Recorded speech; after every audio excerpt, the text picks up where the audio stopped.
Muito bem, senhoras e senhores. Vamos dar início a mais uma segunda quente do Manifesto Petista. Vamos lá. Boa noite a todos, boa noite a todas. Nós estamos dando início agora a mais uma edição de Segunda Quente, que é a live semanal do blog Manifesto Petista. Nesta live, no dia de hoje, 8 de maio, nós passaremos em revista os acontecimentos dos últimos dias e vamos debater a situação nacional e internacional. Já estão conosco aqui Douglas Martins, Celso Marcondes, José Genuíno e Natália Sena. Nessa live, como eu disse, nós vamos debater temas nacionais e internacionais e é por esse ponto que eu vou começar. Recentemente, o presidente Lula esteve no Reino Unido, participando de uma cerimônia que não deveria existir, uma excrescência medieval, a coroação do rei Charles, alguém perfeitamente à altura da citada excrescência. Pois bem, no dia 6 de maio, numa coletiva de imprensa, durante a sua estadia na pérfida Albion, Lula disse o seguinte, abre aspas, é uma vergonha que um jornalista que denunciou a falcatrua de um Estado contra outro esteja preso e condenado a morrer em uma cadeia. A imprensa, disse o Lula ainda, a imprensa que defende a liberdade de imprensa não faz um movimento para libertar esse cidadão. Precisamos colocar nossas teorias em prática de vez em quando, fecha aspas, concluiu Lula. Parabéns ao presidente Lula por dizer isso, e por dizer isso lá na casa dos criminosos que mantêm Assange preso. Lula também deu declarações importantes sobre o dólar e sobre a guerra nas suas viagens internacionais. Declarações que não agradaram nada, nem os Estados Unidos, nem os seus aliados mundo afora. Por esses e por outros motivos, é uma ilusão acreditar que os Estados Unidos vão assistir parados um novo ciclo de governos progressistas e de esquerda aqui na América Latina e Caribe. Infelizmente, essa ilusão existe. Tem muita gente na esquerda que acha que a situação atual lembra, no fundamental, aquela que nós vivemos entre 1998 e 2008. Há até quem acredite que a situação atual é melhor do que aquela, pois agora governamos México e Colômbia. Quem acredita nisso deve estar começando a perceber que a coisa não é bem assim, que o nosso espaço de manobra é muito menor, que o tempo corre muito mais rápido do que naquela época. Por razões múltiplas, entre as quais destacamos o tamanho da crise internacional, o grau da polarização geopolítica mundial, assim como a crise que há em cada país e a presença da extrema-direita com forte protagonismo, o fato é que, por esses e por outros motivos, o tempo e o espaço disponíveis para manobras é menor hoje do que no período 98-2008. E quando o espaço e o tempo são menores, velocidade, precisão na linha política e unidade de comando são fundamentais. Se falta precisão, se falta velocidade, se falta unidade, as chances de derrota crescem muito. Foi o que aconteceu, na nossa opinião, no Chile, como vimos pelos resultados de ontem, dia 6 de maio.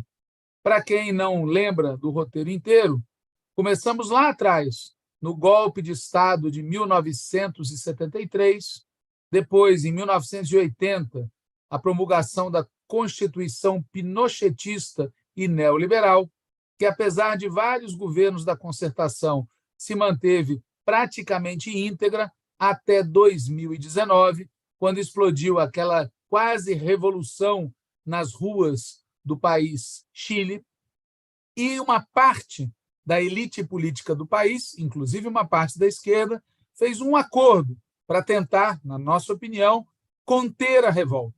Esse acordo é uma convenção constituinte, não uma constituinte livre e soberana, mas uma convenção constituinte, com algumas regras que evitariam que a coisa transbordasse. a população foi convocada a dizer se estava de acordo com isso.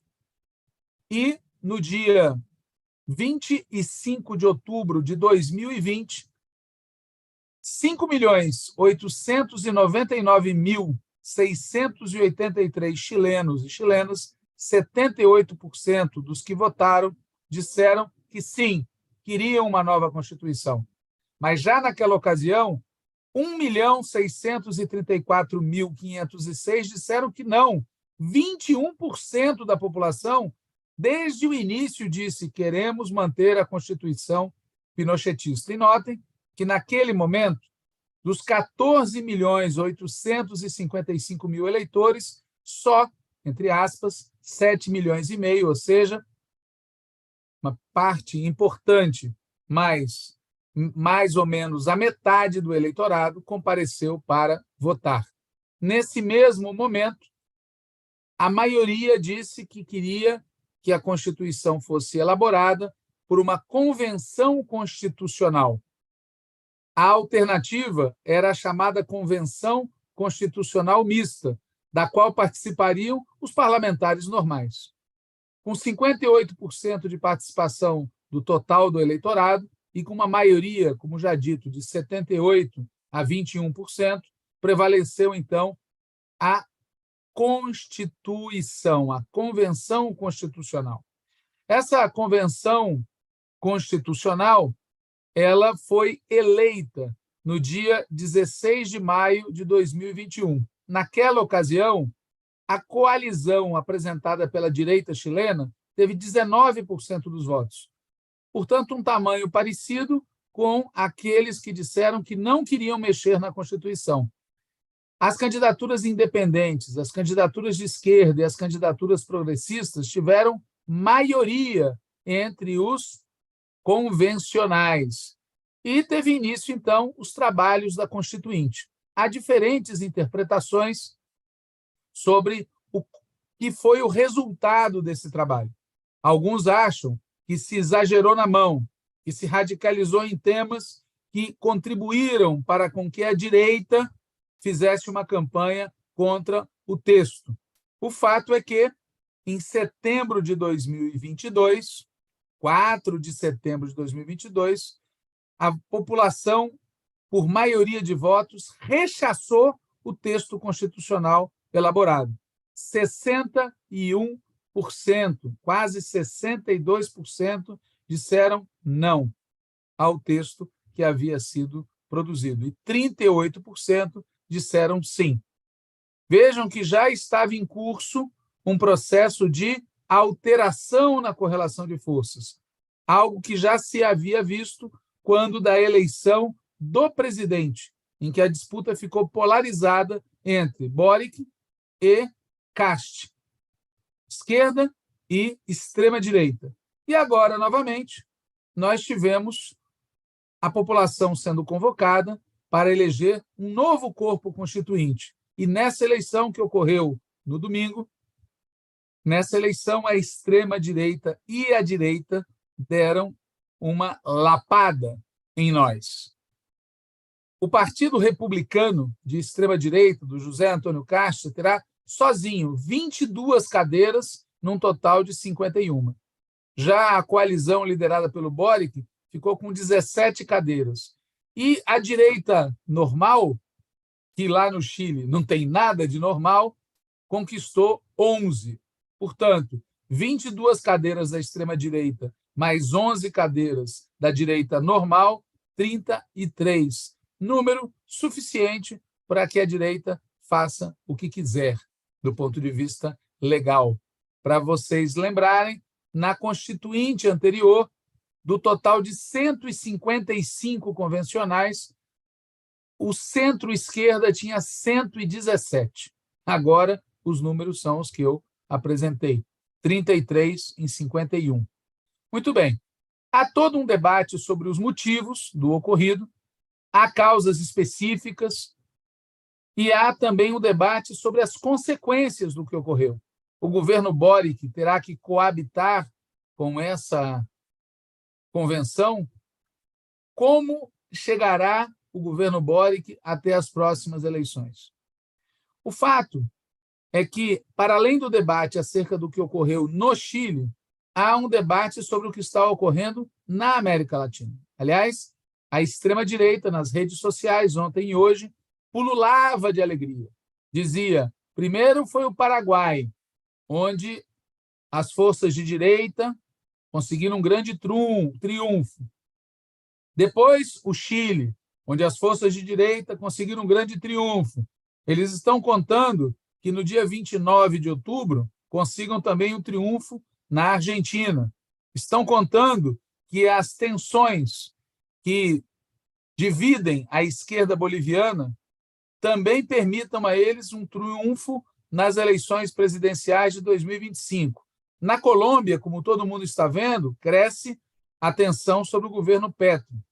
Honduras, México, Nicarágua, Cuba, Venezuela, embora haja em vários países uma situação política e eleitoral melhor, a verdade é que isso que aconteceu no Chile não é um fato isolado. Conforme a gente várias vezes avisou, em momentos de crise, a conjuntura muda muito rápido, o espaço de manobra é menor, e cálculos do tipo vamos com calma que temos muito tempo pela frente, são cálculos errados. O nosso tempo é curto. E, óbvio, a nossa questão é discutir o que está acontecendo aqui no Brasil. E, para isso, temos aí a nossa bancada, José Genuíno, Douglas Martins, Celso Marcondes e Natália Sena, que vão falar. Mas antes, quero lembrar que hoje é dia 8 para 9 de maio de 2023, quando a Alemanha nazista capitulou. Então, vida longa e glória eterna a todos aqueles que lutaram contra o nazifascismo na Europa e no mundo, a começar pelas tropas do Exército Vermelho, que fizeram boa parte do serviço que precisou ser feito. Quem começa? Acabei já, pessoal. Aqui é assim, 10, 11 minutos e está acabado. Celso Marcondes, Douglas Martins, José Genuíno, vocês estão tímidos? O que acontece com vocês? Natália Sena está com o microfone fechado. Diante de uma eloquência política de esquerda, você já deu rumo. Eu estou nesse rumo aí que você constatou. Mas eu não falei nada sobre o Brasil, pô. Não, mas eu acho que o Brasil a gente fala da próxima. Porque você viu hoje falar no Brasil, você viu hoje o que o Lira falou? Você viu o recado do mercado? Nem o Gale, nem o segundo do Haddad eles aceitam bem, porque vai levar a divisão dentro da diretoria do Banco Central. Então, eu vou falar aqui Isso, vai lá, de fato de agora, né, que está circulando aí na mídia corporativa e nas redes sociais, que é a informação da suposta mobilização de 1.500 militares para dar um golpe de Estado no final, né, do governo Bolsonaro. E essa informação ela vem aqui à luz a partir das investigações. O curioso é que as investigações começaram com uma infração administrativa na pauta da vigilância sanitária, né?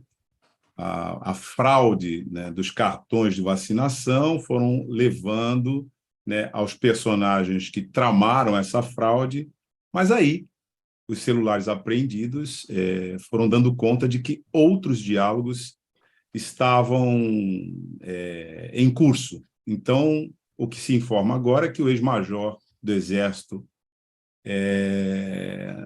Ailton Barros, e o coronel dedurou o Elcio Franco. Isso, e o coronel Elcio Franco debateram a possibilidade, né, de mobilização de 1.500 militares para um golpe de Estado. Já tinha entrado em cena a informação de que as operações sairiam de Goiânia com a missão da prisão do Alexandre de Moraes, né? E aí eu recupero o Mauro Cid, né? Exatamente. E Exatamente. recupero aqui também a minuta do golpe, que anteriormente, por ocasião, né, da prisão do Anderson Torres, foi encontrada na residência dele, e a peculiaridade da minuta do golpe era de que seria organizada uma comissão eleitoral composta majoritariamente de militares que dariam a direção em substituição ao Superior Tribunal Eleitoral, e essa comissão faria a revisão, evidentemente, para anular a eleição no segundo turno, mas tinha um detalhe ali, que era a proibição por 30 dias de quaisquer questionamentos aos atos que essa comissão, na época, poderia tomar. Ou seja, um estado de sítio que estava inserido ali naquela medida. E que, se aquilo acontecesse, e começa assim, né? Você seria por 30 dias, renováveis, e aí a gente teve uma experiência, né, em 64, de que seria uma solução emergencial, e ela só deixou de existir 21 anos depois. Então, eu começo aqui fazendo essa observação, porque esses fatos que estão sendo apurados em diferentes operações, né, e que agora vão entrar, a propósito do nosso tema, na CPI do golpe no Congresso Nacional, eles, vistos em conjunto, eles formam uma articulação coerente e com uma cronologia também.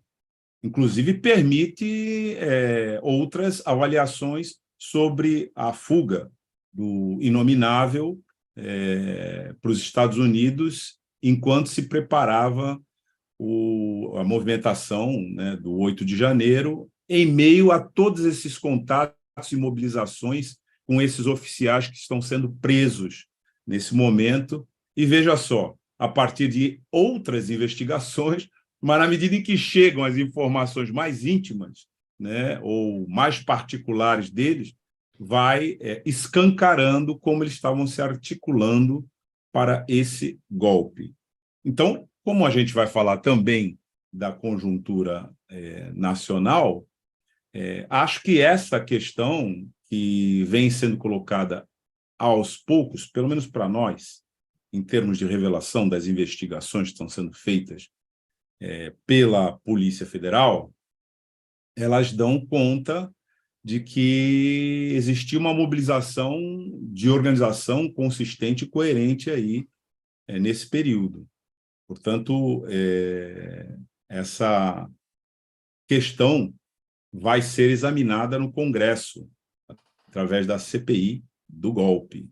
E isso traz para a conjuntura, pelo menos, uma perspectiva interessante de debate do que estava sendo tramado, envolvendo as Forças Armadas, mais particularmente alguns oficiais, né, do Exército. Ô, Walter, eu acho que há uma questão comum. Terminou, Douglas? Terminei. Ô, Genuíno, deixa eu entrar antes de você, Genuíno, porque eu vou jogar a bola para você. Tá. Legal. Não, boa noite, companheiras e companheiros. Eu queria fazer uma pergunta para o José Genuíno. Primeiro, em relação à intervenção do Walter, o que você vê de importante na América Latina e qual comparação a gente pode fazer no Brasil do papel dos militares, das Forças Armadas, nesse processo de direitização que o Walter apontou em vários países. E aí, depois da intervenção do Douglas, fazer um link com a questão do Brasil, né? Inevitável a comparação e uma avaliação da questão militar aqui. Você que é um dos maiores especialistas nossos da esquerda no tema, mais ainda depois da intervenção do Douglas, eu queria, antes de mais nada, que você desenhasse para os nossos companheiros e companheiros a distinção de função do Ministério da Defesa, do Ministério da Justiça e de um eventual Ministério da Segurança Pública, e o papel da ABIN e do GSI, porque muita gente não tem claro essa mistura de órgãos e de papéis. E, a partir daí, você contar para nós qual que é a situação atual, depois dessas modificações que aconteceram, e o que você acha que tem que ser feito se você fosse o nosso ministro. Quais mudanças teriam que ser feitas nessa trajetória que nós estamos desenvolvendo sobre a questão militar? Tudo isso? Bem, olha, o que há de comum com esse movimento da rearticulação de uma ofensiva da direita em aliança com a extrema-direita na América Latina e no Brasil? O que há de comum é que a crise do modelo neoliberal, a crise da acumulação, a crise das reformas neoliberais, das privatizações, da precarização das relações de capital e trabalho, da captura dos fundos sociais e dos recursos naturais, exige um autoritarismo constitucional. E essa crise, ela se expressa de um lado no aguçamento da crise, de outro lado, a extrema-direita, que algumas vezes é vista como algo, vamos dizer assim, fortuito, algo raio no céu azul, ela é organicamente, ela é intrinsecamente vinculada aos interesses do grande capital. É só ver que, durante o governo do Inominável, nenhum setor econômico do grande capital teve prejuízo. Nenhum. Bancos, agronegócio, monopólios, nenhum teve prejuízo. Redes de distribuição não teve prejuízo. Então, veja bem, o enfrentamento, o fortalecimento da direita é uma questão que está posta, tanto no Brasil como na América do Sul como no todo. E o caminho que está sendo adotado para enfrentar a direita, já há indício de que o caminho da frente amplíssima e do rebaixamento do programa não é o mais seguro. Isso é comum no Chile, no Brasil, na Argentina do Fernandes, diferentemente da Bolívia, que é uma outra realidade. Mas se pegar Colômbia, México, Argentina e Brasil, o caminho adotado para derrotar a direita e a extrema-direita, que é a frente amplíssima e o rebaixamento do programa, não está dando resultado, não está mobilizando, não está enfrentando, não está sendo eficaz. Talvez o exemplo mais claro seja o do Chile, porque o do Chile foi precedido por um grande movimento popular de rebelião nas ruas, com dezenas de mortes, com confronto, e houve uma possibilidade de um grande avanço. Só que essa possibilidade do grande avanço, devido à orientação dada na eleição presidencial, eu acho que rebaixou o programa e foi para a concepção de frente amplíssima. Nesse sentido, quer dizer, as instituições políticas desse autoritarismo furtivo, esse autoritarismo por dentro da ordem, elas não foram, vamos dizer assim, alteradas profundamente. Olha, Celso, veja bem o caso do orçamento secreto aqui no Brasil. Veja o caso do sistema eleitoral e partidário para compor a Câmara. Veja o caso, por exemplo, da legalidade das privatizações, que hoje o presidente da Câmara disse que o Lula pode pedir daqui para frente. Do que foi feito, não pode, que ele vai... O recado dele no decreto do saneamento, ele pode usar. Quer dizer, aquilo que é essencial do modelo, a ideia de uma frente amplíssima para eleger e sustentar o governo não está dando resultado. Esse é o problema.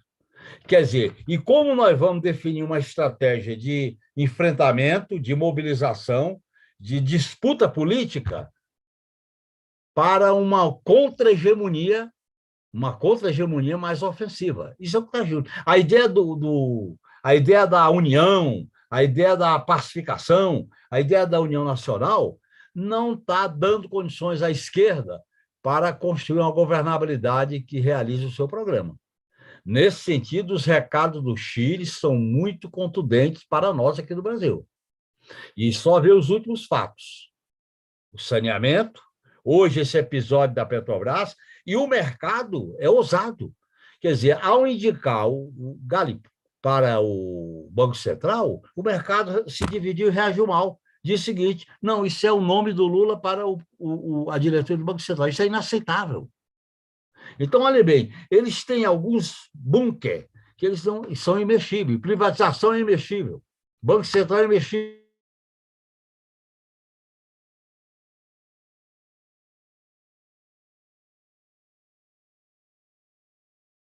O mundo congelou. Congelou só para mim aqui? Não, está congelado para mim também. A privatização é imexível. Congelou no Genuíno. O Genuíno ficou imexível. O Genuíno está imexível lá, está plantado. Mas ele já vai Celso se Marcondes, é com você, enquanto o Genuíno não volta. Ele não me respondeu nada ainda, só começou. Mas a Natália está A na Natália fila está com a aqui. mão levantada ainda. A Natália está com a mão levantada. Ele respondeu metade para mim só. Ó, ele caiu, já vai voltar já. Enquanto isso, eu vou cantar American Pie para vocês. Não, obrigado. Eu passo. Eu vou botar no não audível aqui. Gente. Natália, vai lá, vai.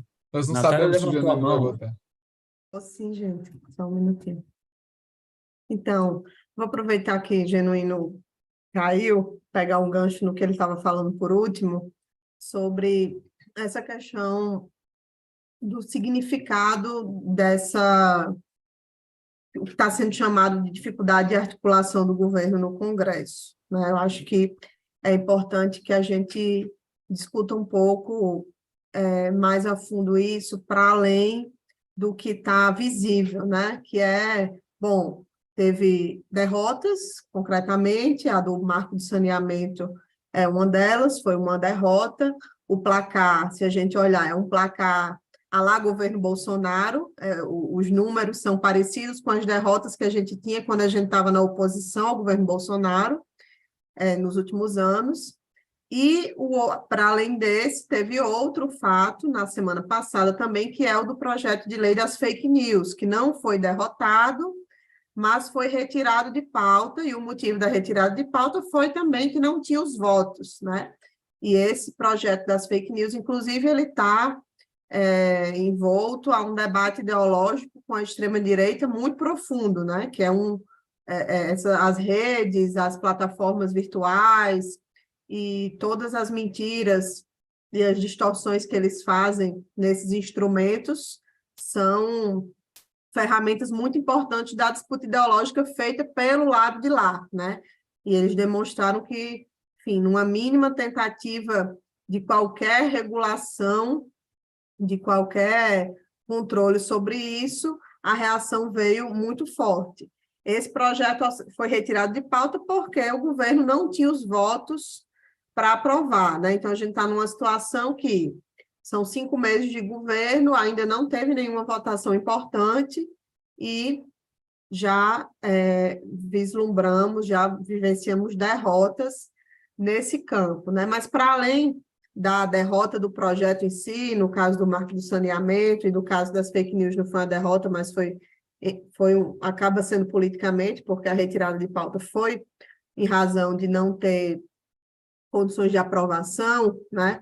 Para além disso, eu acho que a gente tem que interpretar o que aconteceu como um sinal, né? Um sinal de alerta de que essa turma não está para brincadeira em relação ao nosso governo, né? Então, o próprio Arthur Lira falou explicitamente nos últimos dias, acho que essa semana, no final da semana passada, que o governo teria que entender que o Congresso de hoje não é o mesmo Congresso de 20 anos atrás.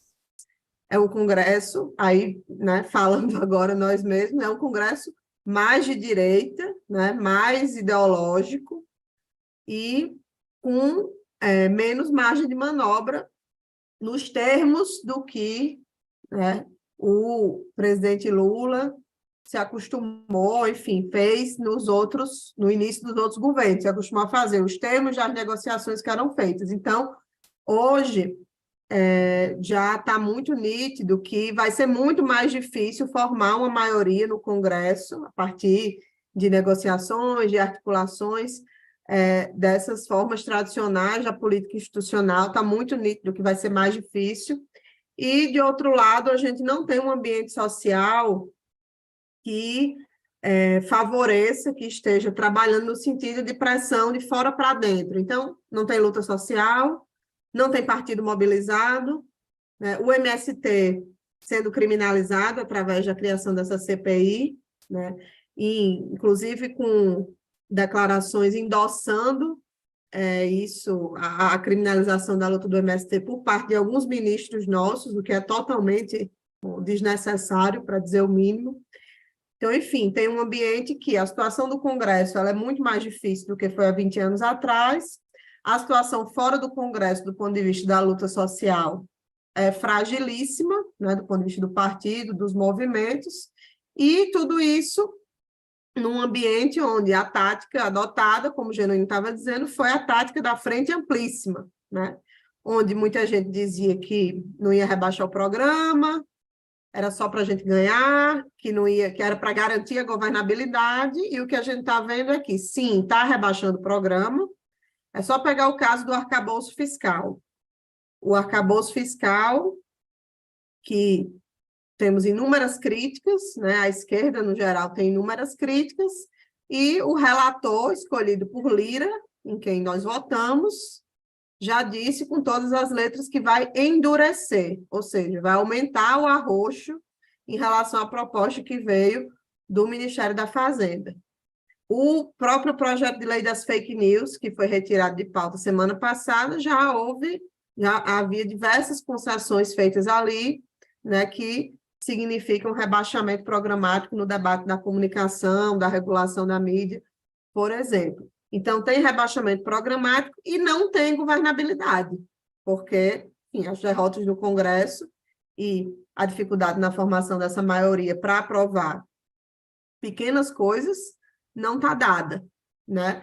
Inclusive com partidos que têm ministérios, que têm vários ministérios votando totalmente contra o governo, né, contra a orientação do governo, como aconteceu na semana passada. Então, acho que o governo, de fato, está diante de uma espécie de encruzilhada mesmo, que vai ter que ser feito um debate para além do miúdo da articulação do Congresso, né? A gente vê muito uma discussão sobre se fulano ou beltrano tem habilidade, recebe bem e conversa com os deputados. Eu acho que não estou dizendo que não possam existir problemas desse tipo, claro que podem, mas esses problemas são menores. Acho que o problema maior é de linha política, né? O governo, o partido, a nossa campanha, enfim, fizemos escolhas, foram feitas escolhas lá atrás de que rumo, com que linha se faria a campanha, com que linha se governaria, e essa linha política da frente amplíssima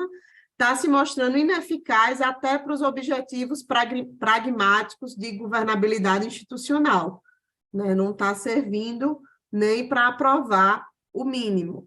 Então, eu acho que é preciso, sim, um freio de arrumação, mas um freio de arrumação que não envolve o miúdo, né, ali dos acordos palacianos, mas sim um freio de arrumação política, né, para definir, né, tem que se debater e tem que se definir qual é a diretriz política que vai guiar os passos do governo, que brigas vão ser compradas, né, que enfrentamentos serão feitos, em que casos, até onde é possível ir negociando, fazendo acordos, enfim, tem que ter um equilíbrio fino em relação a isso, mas o fato é que eu acho que já está dado, né? A gente já está em maio, já ficou nítido para todo mundo que, do jeito que está, a coisa não engrenou. Então, para engrenar, na minha opinião, acho que precisa mesmo puxar o freio e dar uma arrumada na política que foi implementada até agora,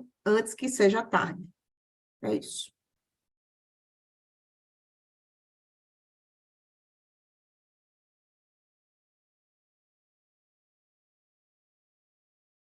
É com você, Celso Marcondes, e eu anuncio a presença daquele que sempre nos lembra que às 10 horas o programa termina. Celso Marcondes com a palavra. Ô, Walter, agora eu vou jogar para você, na linha do que falou a Natália, eu quero saber a sua opinião. Vamos falar de mobilização.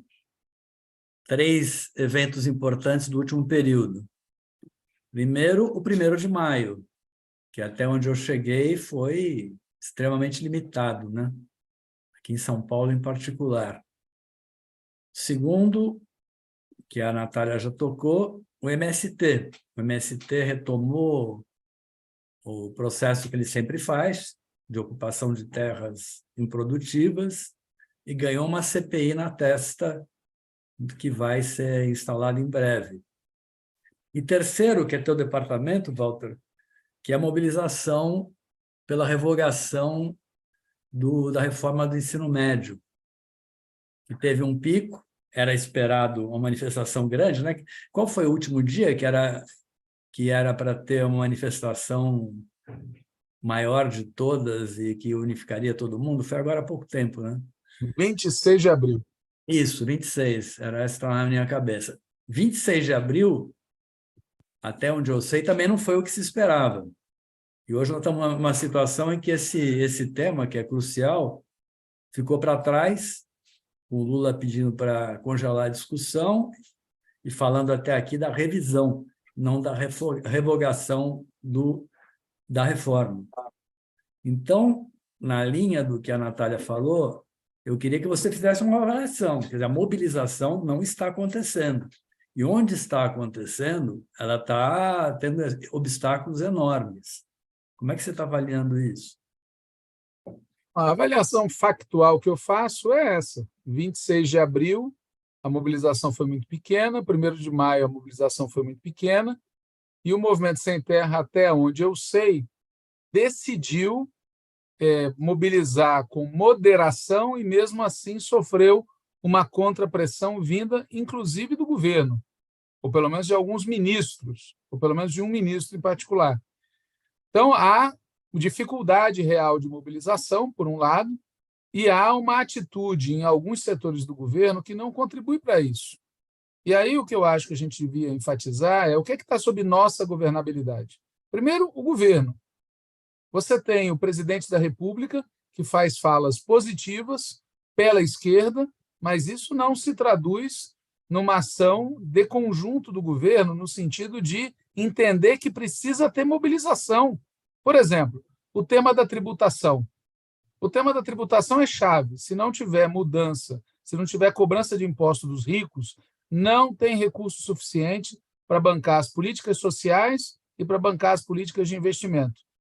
O governo poderia e deve falar isso para a população e estimular uma mobilização.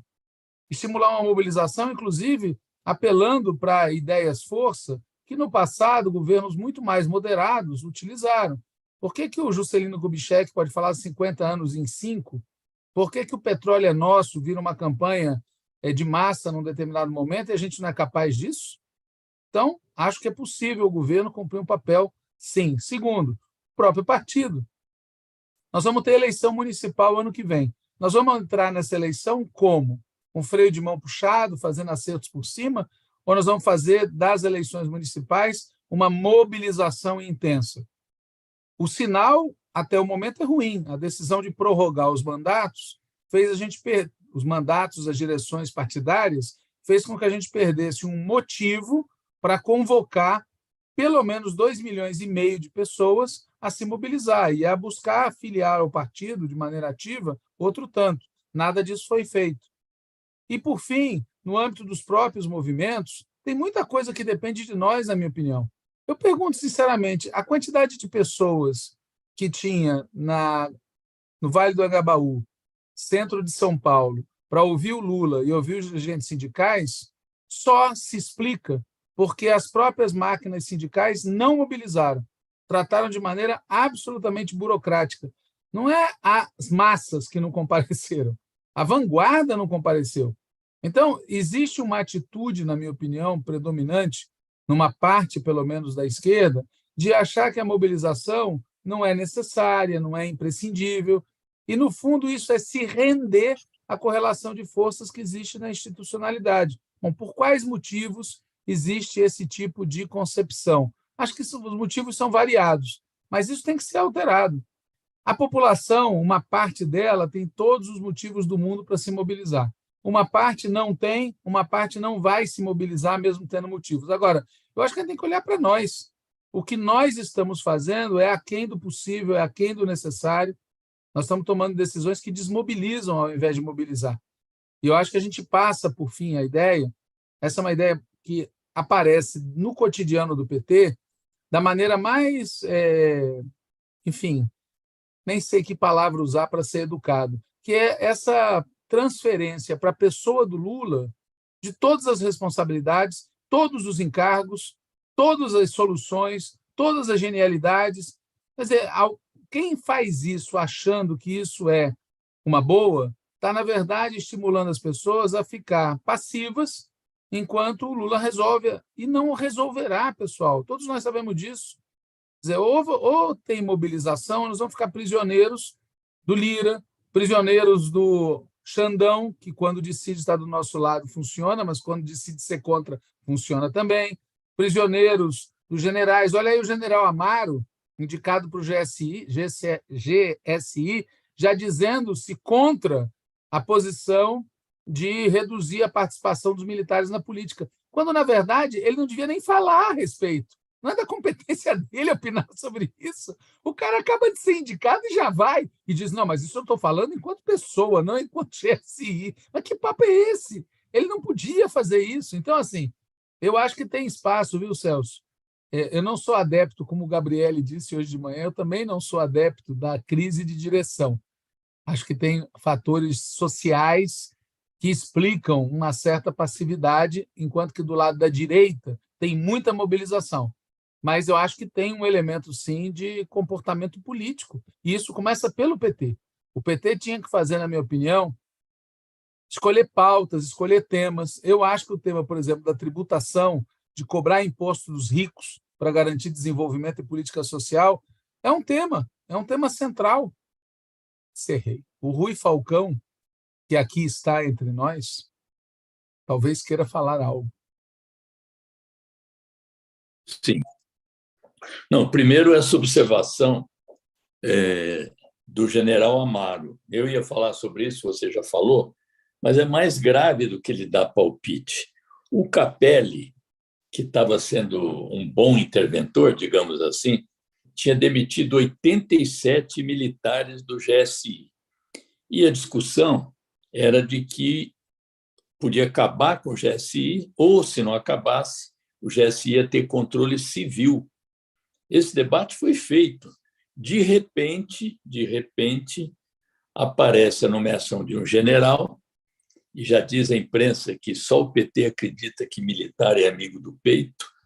Então, um bom general, como era o Vilas Boas, um bom general, ele não só fala contra o projeto do Zé Múcio, olha o Zé Múcio, hein?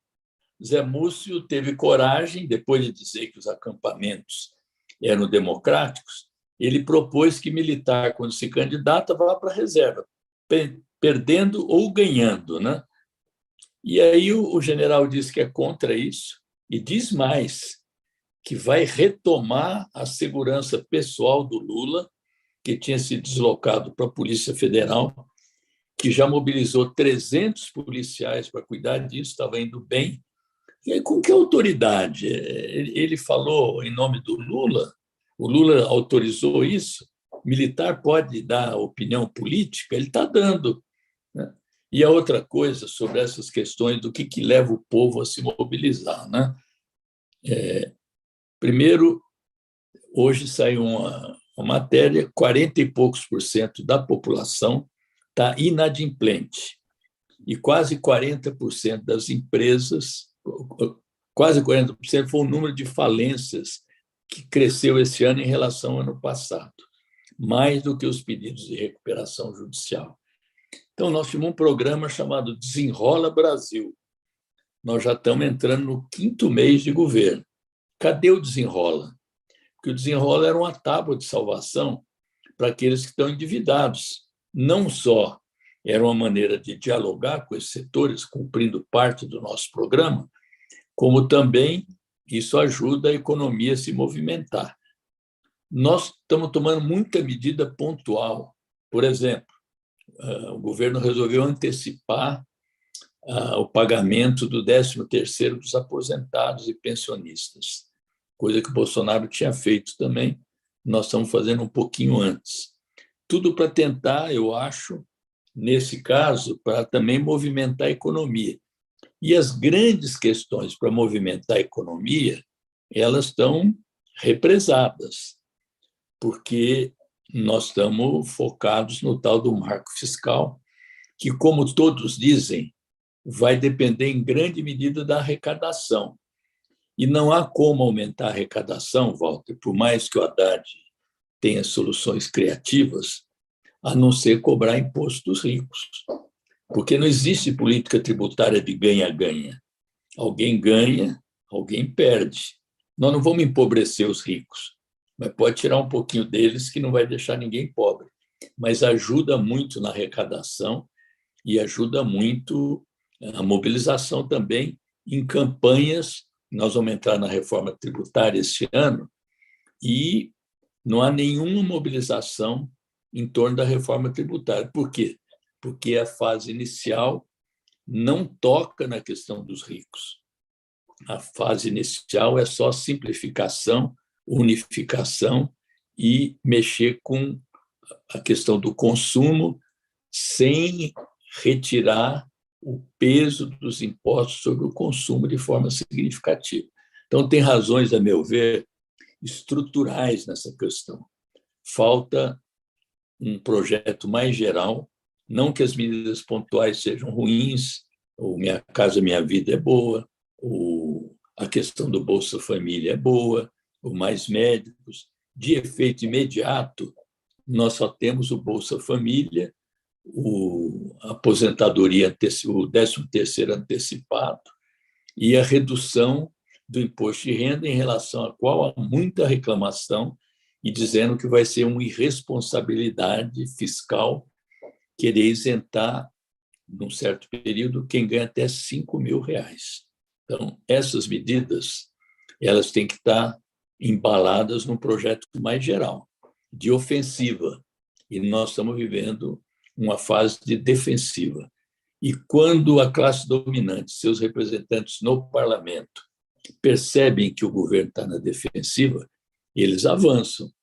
E aí não se trata de uma questão, é o Padilha, é o Guimarães, é o Rui Costa, não é problema de personalização, é uma questão mais geral. E quando o Lula diz que vai entrar na articulação política, é outra temeridade, porque aí não há nenhuma trava de contenção.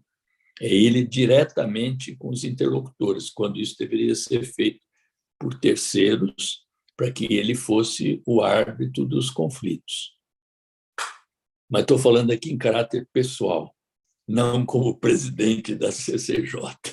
Ô, Rui, em caráter pessoal, e dando continuidade ao que o Walter falou, esse filme da mobilização nós já vimos antes, né? Nos governos anteriores. A gente acompanhou diretamente, você mais ainda. E eu acho que uma questão muito relevante para explicar a não mobilização, e o Walter também já falou um pouco sobre isso, é a crença de que o governo é nosso, o governo resolve, está o Lula na presidência, o Luiz Marinho como ministro do Trabalho, ligação direta, falamos com o ministro, falamos o Lula faz o que nós queremos, não precisa mobilização, nós estamos repassando a mobilização, inconscientemente, claro, para o Lula e para o Ministério do Trabalho, que seria nosso. Para que mobilização? Então, eu queria que você recordasse, porque eu acho que isso já aconteceu, né? Esse filme eu já assisti. Mas houve períodos, por exemplo, quando teve as denúncias do chamado mensalão. O Lula foi para a rua e mobilizou, né? Mobilizou em defesa do governo dele, do nosso governo, né? As eleições também, a gente conseguiu um nível de mobilização. Quando você acirra a disputa, e essa questão de deslocamento para o centro, que o Boric, lá no Chile, tentou, e outros tentam, e nós estamos tentando aqui, Não é que a gente não deve atrair o centro.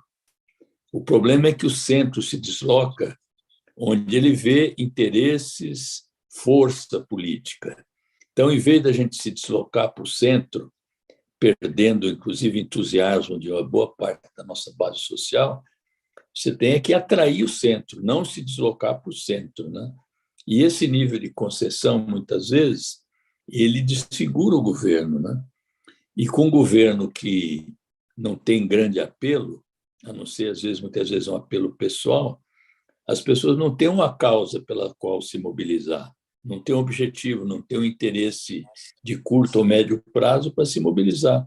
As coisas podem vir por doação, ou nessa linha que você fala. Aliás, nesse aspecto, o Marinho foi muito corajoso, porque ele enfrentou a história agora do salário mínimo e convenceu o Lula também já estava convencido, de mandar um projeto para política de valorização do salário mínimo, que cria, inclusive, um complicador para o marco fiscal, porque, se aprovado, isso vai refletir na Previdência, e como estão todos os especialistas da economia falando, os mais conservadores, o de centro, vai ter que mexer no piso da saúde e da educação por força da compressão que eles, mais a Previdência e o salário mínimo, vão provocar sobre a cultura, sobre a infraestrutura e sobre outras áreas discricionárias que terão que ser represadas.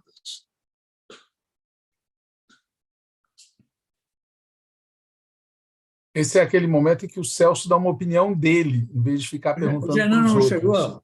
O Genuíno não Genuíno, chegou. a Natália ligou para ele. Diga aí, Natália. Não, ele disse que a internet dele caiu, não vai conseguir voltar. Portanto, Celso, você é obrigado a responder a pergunta que você fez para o Genuíno. Naquele momento. Se eu perguntei para ele, é que ele responde melhor do que eu, né? Não, eu acho que a questão militar está na ordem do dia, né? Não foi, continua central. Acho que as modificações que foram feitas vão na contramão daquilo que a gente tinha conversado aqui. O Rui já tocou nisso, né? A participação, o Capelli estava fazendo um grande trabalho, né? Importante, entrou como interventor e foi determinado agora que é um militar. Então, acho que em nome da relação de forças desfavorável, nós estamos cedendo a um aumento de poder, né? Dos militares. E o Douglas vem com essa dos 1.500 militares, ele vai ter que falar mais a respeito, porque eu não estava sabendo, mas o tema continua muito importante, né? E em que diz respeito à articulação e à frente amplíssima, eu acho que nós já conversamos muito sobre isso, né? O que nós temos que defender é uma frente pontual em cima de cada questão que está colocada no Congresso, tema a tema, e não uma frente ampla, geral, para tudo. Não, já não está dando certo. Então, ponto a ponto, tem que ter uma articulação para cada votação importante que tiver no Congresso, em que a frente você pode fazer com qualquer um, qualquer partido que esteja no Congresso. Então, essa acho que é uma questão crucial, porque a frente amplíssima, eles não estão entregando, né, o que prometeram. Os partidos que entraram não estão entregando, acabaram de não entregar na primeira votação importante no Congresso. Não estão entregando na questão do saneamento básico, não estão entrando na questão do Banco Central. Na CPI do MST, boa parte dos nossos aliados apoiaram, a começar pela posição, né, do ministro da Agricultura. Então, eu acho que já está dado, né, 3 meses depois, que é necessário fazer as articulações a partir de cada ponto. E eu acho que o problema não é o Padilha, né? O Padilha já está encostado na parede, mas uma concepção política do qual ele é porta-voz. E uma expectativa, né, de que a conciliação pelo alto exaure, né, resolve, esgota, né, o assunto. A gente vem falando desde antes, durante a campanha, que a arte, né, nessa quadra histórica estaria em combinar, né, a tática eleitoral com a capacidade de mobilização, porque a sustentação, aliás, o próprio Lula fala isso quando diz que a cobrança das ruas é fundamental para o êxito do governo dele, que é a capacidade de mobilização. Os enfrentamentos, ainda que sejam muito abaixo, né, do que a gente espera que seja feito, e eu estou falando aqui especificamente de um programa que foi implementado pela extrema-direita de destruir aquele arcabouço de Estado que a gente tinha inspirado na Constituição de 1988, com Banco Central independente, com a supressão, a eliminação de vários direitos aí do capítulo dos direitos sociais e que dão conta das relações de trabalho na Constituição Federal e uma série de outras garantias, né, que agora entram nessa discussão, rever ou fazer uma outra proposta, enfim. Mas, a despeito disso, por exemplo, o MST fez o Abril Vermelho. Isso gerou tensão. E o desembarque do nosso governo com relação a essa mobilização foi, não podia ser de outra forma, do lado do MST. Aguentamos pressão? Aguentamos, mas é isso que vai acontecer. Né? A mobilização, por exemplo, em questões vitais, porque não é só o problema do direito fundamental de educação que está por trás do projeto da fake news. É você responder a uma estratégia de ataque da extrema-direita que se utiliza dessas redes sociais como método contínuo de agressão da sociedade. Né? Pautar isso dessa forma é a nossa função como governo, e isso também mobilizar a sociedade, mas nós ficamos aquém disso e fomos truncados lá no Congresso Nacional, apesar de que o tema não saiu de pauta, mas vai voltar para ser discutido. E essa embocadura, ela vem pelos movimentos sociais. Mas essa questão a gente já vinha falando, inclusive aqui nesse manifesto, antes das eleições. Então, eu só queria acrescentar que falta isso, e num desses debates que a gente discutiu, a gente localizou, e acho que muito bem, essa questão quando a gente falou do partido, do papel do partido, né? Do que ficaria a cargo dessa mobilização em termos de organização partidária. Eu estou aqui um pouco aflito, porque faltam 3 minutos e o Rui Falcão está na sala, né? Mas eu já vou concluir para dizer, na verdade, semana que vem a gente tem mais. Né? Ô Douglas, eu proponho um momento histórico, que o próprio Rui Falcão estoure o tempo dele agora e tenha direito a uma intervenção final. E não vai ter jeito. Isso aqui é um tabuleiro de xadrez. A gente levou Falcão no cantinho. Ele vai estourar o tempo dele agora. O Rui Falcão não pode fazer isso, porque ele é presidente da Comissão de Constituição e Justiça da Câmara. É verdade. Inclusive, os princípios constitucionais têm que ser respeitados. Não, mas eu quero concluir para dizer o seguinte. Falcão, vai lá. Ô, Douglas, antes de você terminar, eu quero falar uma coisinha. Me dá 30 segundos. Quando você terminar. Não, quando você terminar. Concedo mais 5 minutos para vocês. Muito bem. 5 minutos regimental, nem usarei. Só para dizer o seguinte. A generosidade. Essa é muita.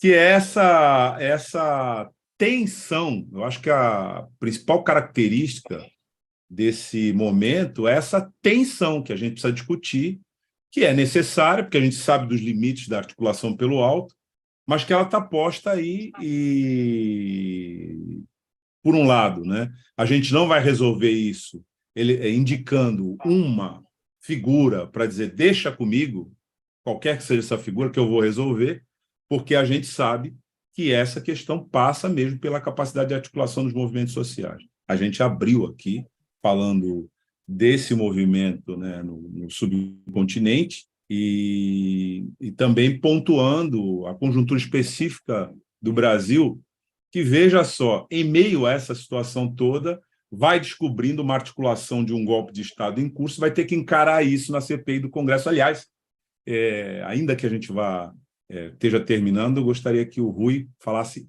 rapidamente, telegraficamente, que fosse, sobre essa pulsação aí no Congresso para esse tema. Mas era isso que eu queria dizer, né? Essa é uma questão aberta que a gente precisa aprofundar, né, a nossa avaliação. E o nosso papel aqui... O Walter está com a mão levantada, ele disse que queria falar.